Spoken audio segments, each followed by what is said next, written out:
దాని తదుపరి కొత్తగా వచ్చేవారు వారి శ్రమను చూసి వారికి ప్రాముఖ్యత ఇవ్వడం జరుగుతుంది. దయచేసి మిత్రులందరినీ కూడా కోరుతా ఉన్నా, సోదరులారా సోదరుమల్లారా, ఈ ప్రాంతానికి సంబంధించిన చదువుకోవడానికి మీ పిల్లలందరూ బాగా చదువుకోవాలి, పెద్ద ఉద్యోగాలకు పోవాలి, మంచిగా రాణించాలి. మనం కూడా ఈరోజు హైదరాబాద్లోనో వరంగల్లోనో కరీంనగర్లో వారి తల్లిదండ్రులు చెప్తున్న విధంగా మంచి ఇంకా మెరుగైన పాఠశాలను తీసుకొద్దాం, వారికి విద్యను అందిద్దాం, ఉపాధి కల్పించే బాధ్యతలో ముందుకు తీసుకెళ్లే ప్రయత్నం చేద్దాం. దాని క్రమంలోనే రాబోయే కాలంలో రోడ్లు కానీ రైళ్లు కానీ సాగునీరు త్రాగునీరు కానీ ఇయ్యటానికి ఎక్కడ కూడా ఇబ్బంది లేకుండా ఒక ప్రణాళికబద్ధమైన కార్యక్రమం తీసుకెళ్తాం. నేను మిత్రులందరినీ మరొకసారి కోరుతా ఉన్నా, ఈరోజు మరొకసారి 3 నెలలకే నా ఎన్నిక వచ్చింది. ఇది నా ఎన్నికనే, వంశీకృష్ణ ఎన్నిక కాదు. ఈరోజు నేను చెప్తా ఉన్నా, ప్రతి గ్రామంలో చూస్తా నేను, నాకు వచ్చిన ఓటు కంటే ఒక్కడు తక్కువైతే ఆ నాయకత్వం బాధ్యత వహించాలి. ఖచ్చితంగా చెప్తా ఉన్నా, నాయకత్వమే బాధ్యత వహించాలా. రేపొద్దున మీరేమన్నా పనులకు వస్తే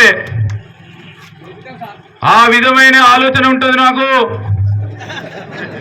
దయచేసి సోదరులారా, మన ఒక యువకుడిని ప్రోత్సాహం చేస్తున్న తరుణంలో ఎవరో కల్లిబుల్లి మాటలు చెప్పి ఓటు తీసుకునే ప్రయత్నం చేస్తే, లేకుంటే ఇదే సార్ బాగున్నా సార్ అని నరసింహారెడ్డికి తెలుసు, బాగున్నా సార్ ఓయ్ దేవేందర్ రెడ్డి, రేపు రాబోయే కాలంలో శ్రీధరు, రేపు రాబోయే కాలంలో ముందటొచ్చి బాగున్నా అని వెనుక పని చేయకుండా ఉంటే, ఇంకోరికి పని చేసిన ప్రభుత్వంలో ఉన్న 100 తీర్ల సమాచారం ఉంటుంది నాకు.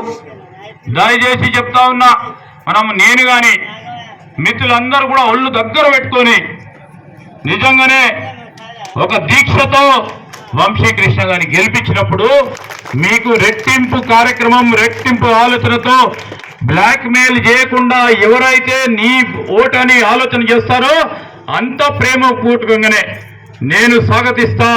వంశీకృష్ణ గారు కూడా స్వాగతించి మీకు కావలసిన పనులు చేయడం జరుగుతుందని మీ అందరికి మనవి చేస్తా ఉన్నా.